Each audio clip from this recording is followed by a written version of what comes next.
जी नमस्कार, आप देख रहे हैं द न्यूज़ प्लेटफॉर्म। मैं हूं सत्यम, मेरे साथ जन सुराज का प्रवक्ता आज हैं। और सबसे बड़ी समस्या है रोजगार को लेकर पूरे बिहार में। इसके साथ साथ बिहार के बच्चे बिहार में रोजगार नहीं कर पा रहे हैं, ना ही डोमिसाइल नीति लागू हो पा रही है। और एक तरफ से देखा जाए तो बीपीएससी टीआरई 3 का रिजल्ट अभी तक नहीं आया, एक बार पेपर लीक भी हुआ था। लगातार सरकार रोस्टर के चक्कर में भी फंसाई हुई है। सबसे पहले सर स्वागत है आपका। धन्यवाद आपका। सर अभी जो सिचुएशन चल रही है, एक बार बीपीएससी टीआरई 3 का जो एग्जाम हुआ था, पेपर लीक हो गई थी। उस समय बीजेपी और नीतीश जी की सरकार थी। उसके बाद लगातार रोस्टर पे सरकार कह रही कि रोस्टर हम भेज रहे हैं, सरकार कह रही है कि हम जल्द से जल्द रिजल्ट जारी करें, लेकिन बहुत दिन हो गया, लगभग 5 से 6 महीने एक्स्ट्रा हो गया, बच्चे इंतजार कर रहे हैं। उनके लिए क्या कहिएगा सर? इन्हें देखिए, नौजवान और छात्र जो है और अभ्यर्थी उबे हुए हैं, इसमें कहीं कोई शक नहीं। 4 अगस्त को हमारा यूथ का कॉन्फ्रेंस था जी, डिजिटल योद्धा का, जिसमें बड़े पैमाने पर छात्रों ने इस पर आक्रोश व्यक्त किया था जी। और डेमोसाइल पर हमारी नीति क्या है, जन स्वराज की क्या नीति है, पॉलिसी क्या है, प्रशांत जी के विचार क्या जी। हैं, उनकी सोच क्या है, उस पर लोग जानना चाह रहे थे। तो हमारी पार्टी ने और हमारे नेता श्रद्धेय प्रशांत किशोर जी ने स्पष्ट रूप से कहा कि हम डेमोसाइल, हमारी सरकार बनेगी, हम डेमोसाइल नीति लागू करेंगे और यहाँ के बच्चों को ही रोजगार के अवसर प्रदान करेंगे।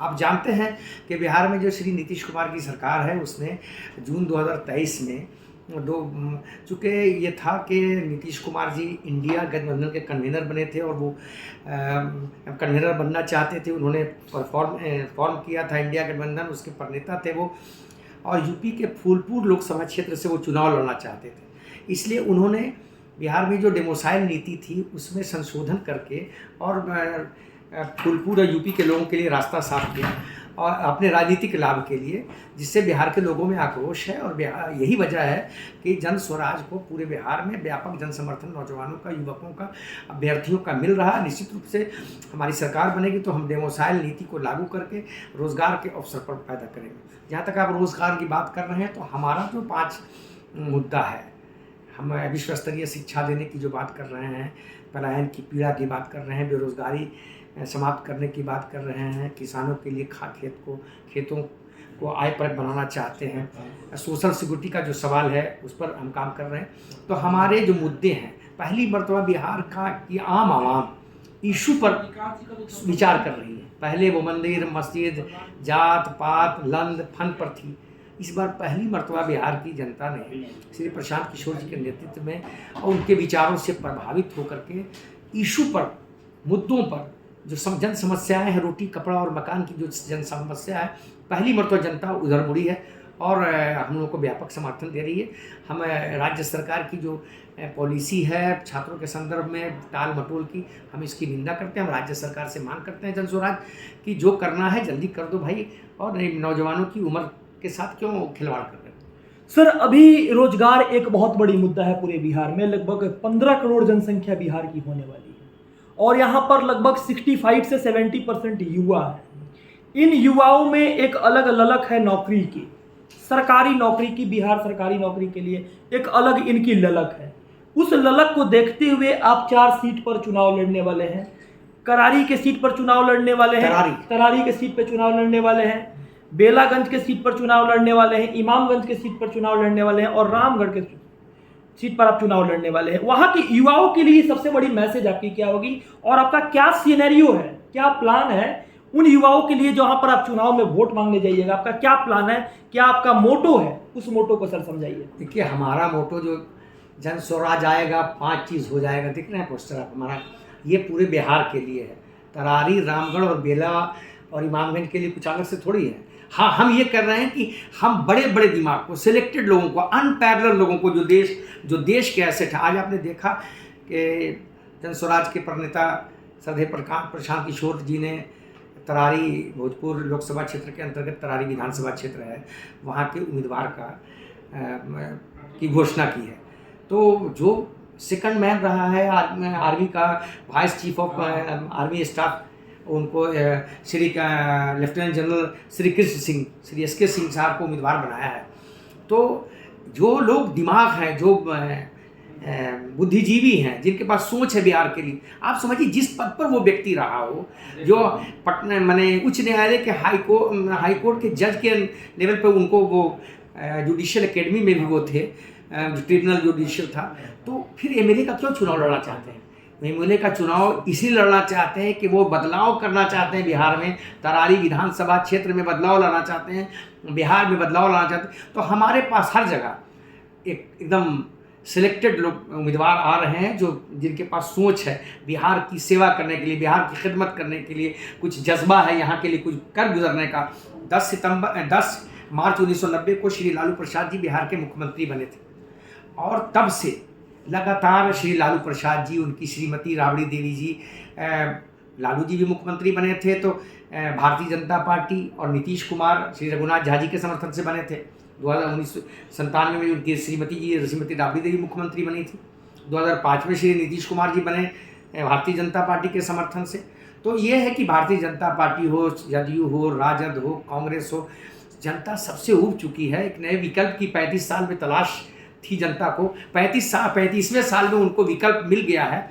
और 2 अक्टूबर 2022 से जो श्री प्रशांत किशोर जी पदयात्रा कर रहे हैं, लगातार 5,500 गाँव की पदयात्रा हुई है, टोले मोहल्लों की, गाँव की, और इस बीच में कई लाख लोगों से सीधा साक्षात्कार उन्होंने किया है। तो उस साक्षात्कार के दौरान जो फीडबैक मिला है वो जनता एक विकल्प की तलाश में थी और जनता के दबाव में, जनता की मांग पर, जनता की डिमांड पर, जनता का सुंदर राज स्थापित करने के लिए जनस्वराज ने पार्टी का रूप 2 अक्टूबर 2024 को लिया है। आज हमारी पार्टी के बने मात्र कितने दिन हुए? आज 16 है, आप समझिए 14 दिन पुरानी हमारी पार्टी है और सारे मीडिया का आकर्षण हमारे तरफ है, सारा देश हमारी तरफ देख रहा है। आज हमारे एक उम्मीदवार की घोषणा Shri lieutenant general SK Singh की हुई है तो पूरे देश के चैनल पर वही चल रहा है एसके सिंह। तो जनस्वराज से लोगों को आशा है, उम्मीद है।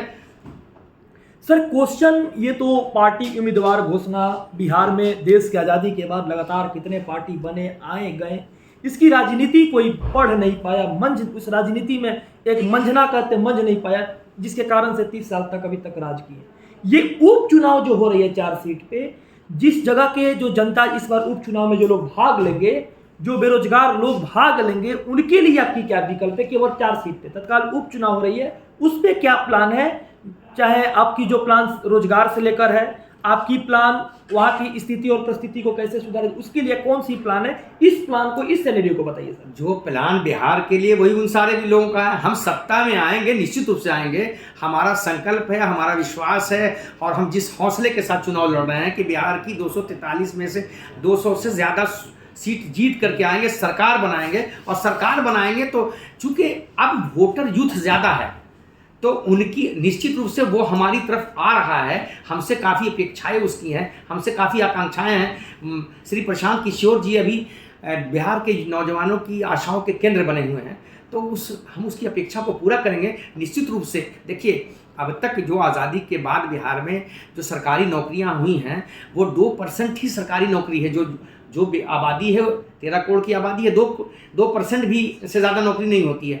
तो हम रोज़गार के, हम सरकारी नौकरी की नहीं बात जनस्वराज कर रहा है, हम रोज़गार के अवसर प्रत्येक घर में उपलब्ध कराएंगे, प्रत्येक नौजवान को उपलब्ध कराएंगे, ऐसी व्यवस्था हम लोग करेंगे। सर तो वो तो रोजगार की अलग पहलू हो गई, लेकिन बिहार में सरकारी नौकरी के लिए ही बच्चे मरते हैं, ये चीज़ आपको मानना पड़ेगा। उसमें आपको डोमिसाइल नीति, आप बच्चे से वादा कीजिए, बच्चे से प्रॉमिस कीजिए कि क्या डोमिसाइल नीति लगाइएगा। बिल्कुल, हम लोगों ने जन घोषणा, प्रशांत जी ने जन घोषणा की है। कई हज़ार वरना 20,000 यूथ के सामने जब हमारा 4 अगस्त को यूथ का कॉन्फ्रेंस हुआ था यहाँ पे पटना के ऐतिहासिक बापू सभागार में, तो उन्होंने जन घोषणा की है। आम युवकों की डिमांड का डिमोसाइल पर लोग बोल रहे थे, उन्होंने कहा कि डिमोसाइल की नीति भी लागू करेंगे और रोज़गार आप लोगों को जो सरकारी नौकरी में जो रोज़गार के जहाँ भी बैकलॉग है बचा हुआ, वो सारे नौकरियों को दरवाजे खोलेंगे। आरजेडी अलग से दावा कर रही है कि हमारी सरकार 4 सीट जीतेगी, यहाँ तक कि बीजेपी भी दावा कर रही है कि हमारी 4 सीट जीतेगी, बीजेपी और नीतीश जी की जो पार्टी है। तो इस बार नीतीश जी और बीजेपी किस मुद्दा को लेकर जा सकते हैं? अपने 4 जो उपचुनाव के क्षेत्र है वो कौन से मुद्दा पर लड़ाई लड़ सकते हैं? क्या राम मंदिर और फिर से वो हिंदुत्व के मुद्दा रहेगा, या कुछ रोजगार का भी मुद्दा रहेगा, क्योंकि बीजेपी जब भी सरकार में रहती है बिहार में रोजगार नहीं रहता है। सरकार चाहे वो बिहार हो या देश हो कहीं नहीं रहता है। तो एक खुली एजेंडा मैं पूछना चाहता हूं सर कि बीजेपी का तो केवल हिंदुत्ववादी जातिवाद करने का, चाहे आरजेडी का जो सिचुएशन रहा है, प्रशांत किशोर जी का क्या पहलू रहेगी इससे ऊपर उठकर? देखिए, हम तो आपको पहले ही बता दिया मैंने कि हम तो इशू पर कर रहे हैं, जनता के मुद्दों पर कर रहे हैं। वो कैसे कर रहे हैं? नीतीश कुमार जी जिनके सहारे देश की सरकार चल रही है, वो जिसको प्रधानमंत्री बना रहे हैं उसका गोड़ पकड़ रहे हैं, पैर पकड़ रहे हैं। तो कितना हताश हैं, कितना निराश हैं, सिर्फ इसलिए कि 25 से 30 साल तक वो मुख्यमंत्री रहेंगे। भारतीय जनता पार्टी और उसके गठबंधन के पास, यानी एनडीए के पास या राजद के पास कोई इशू नहीं है। वही रटा है 30-35 साल का जो मामला है वही है। जनता उससे उब चुकी है, कुछ करने को तैयार नहीं है। हाँ, भारतीय जनता पार्टी ने एक नया खेल शुरू किया है। बिहार को उन्माद की तरफ ढकेलने के लिए अपने केंद्रीय मंत्री को कहा है कि कुछ रथ निकालो ताकि बिहार में उन्माद भड़के और उन्माद कहा। गोरख पांडे ने कहा नहीं कि इस बार दंगा बहुत बड़ा था, खूब हुई थी खून की बारिश, अब के बरस बहुत होगी फसल मतदान की। तो फसल की मतदान वो चाहते हैं कि रथ घुमा करके करें। जनता इस बार जनता प्रशांत किशोर का चेहरा देख रही है उम्मीद के साथ से। जनता अपने बेटे का चेहरा देख के, उसकी शिक्षा को देख के, उसके रोजगार के अवसर की उम्मीद से वोट करेगी इस बार। सर एक क्वेश्चन है, नीतीश जी बार बार किसी सभा में जाते हैं या किसी जगह जाते हैं तो उनकी एक बात हमेशा रहती है कि 2005 के पहले जाकर बिहार देखो, अपने बाप दादा से पूछो। क्या ये उपचुनाव में यही मुद्दा लेकर जाएंगे क्या फिर से? भाई मेरे, हम उस जनता दल में रहे हैं जिस जनता दल में यूनाइटेड रूप में तीनों थे।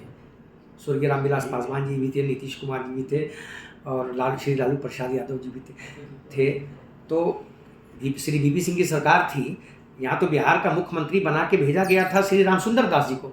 नीतीश कुमार जी थे और श्री रघुनाथ झा जी ने अपना वोट ट्रांसफर करके श्री लालू प्रसाद यादव को नीतीश कुमार ने मुख्यमंत्री बनाया था। इसलिए ये कहाँ, इस हमाम में सारे लोग नंगे हैं। ये मैंने वो कहा नहीं जाता है कि खुदा और ना खुदा दोनों की साजिश जान पड़ती है। जहाँ डूबी मेरी कश्ती वहाँ मौजूद है दोनों। बिहार की कश्ती जहाँ डूबी है वहाँ इंडिया भी मौजूद है, एनडीए भी मौजूद है। चलिए लास्ट में बेरोजगार छात्रों के लिए क्या कहिएगा, आपका क्या सूचना रहेगा सर? बिहार का नौजवान, उसको कन्विंस करने की जरूरत नहीं। देखिए, मैं तरारी विधानसभा क्षेत्र के उम्मीदवार की हमारी घोषणा हुई है। वहाँ 331 मतदान केंद्र है और प्रत्येक मतदान केंद्र पर डोर टू डोर हमारे कार्यकर्ता जा रहे हैं। हमारा 4 कैंप वहाँ पर चल रहा है।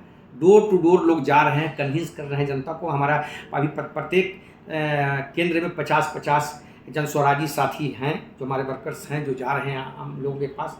और अगले 25 तक हम लोग 50-50 और जन स्वराजी साथी को, वर्कर को वहाँ पे लगाएंगे। तो हम लोग 100 कार्यकर्ता हर जगह लगाएंगे सब जगह। और जो फीडबैक हम लोग को मिल रहा है कि यूथ में व्यापक जोश देखा जा रहा है जन स्वराज के प्रति। एकदम जनता इन लोगों से उबी हुई है और नौजवान तो कह रहा है कि भाई एक बार प्रशांत को देखिए, जहाँ पर भी जाइए एक आपको थर्मामीटर ये है कि जन स्वराज की गाड़ी से आप गुजरिए जहाँ पर प्रशांत जी का फोटो हो और जन स्वराज का बैनर हो, और देखिए आम पब्लिक क्या कहती है। सीधा जन स्वराज अब ये करें जीता ही। ये आम जनता की बात। हम कल दाढ़ी बना रहे थे फुटपाथ पर, सड़क के किनारे, तो बात हो रही थी। तो हमने पूछा कि क्या करना है इस बार वही नई वाली जो प्रशांत जी वाली पार्टी उसके साथ। तो आम जनता सब्जी के दुकान में जाते हैं, सब्जी वाला बोलता है, सैलून वाला बोल रहा है, ग्रोसरी शॉप वाला बोलता है। सबकी भाषा इस बार बिहार के विकास के लिए है और इस बार जनस्वराज सरकार बनाएगी। और 2024 में ही हम लोग 2025 को सेट कर देंगे, 4 सीट जनस्वराज जीतेगा। चलिए, आप देख रहे थे the news platform. Jan Suraaj party के प्रवक्ता जिसे आज बात हुई, रोजगार को लेकर बात हुई, उपचुनाव से लेकर मुद्दा पर लेकर बात हुई और सारी विषय वस्तु भी आपने सुना। इसके साथ साथ जो लोग वीडियो में नए देख रहे हैं, अगर आपकी कोई क्वेश्चन होगी तो कमेंट बॉक्स में जरूर कीजिए और उम्मीद करते हैं कि वीडियो को लाइक करके शेयर कीजिएगा। धन्यवाद। जय हिंद, जय भारत। धन्यवाद सर।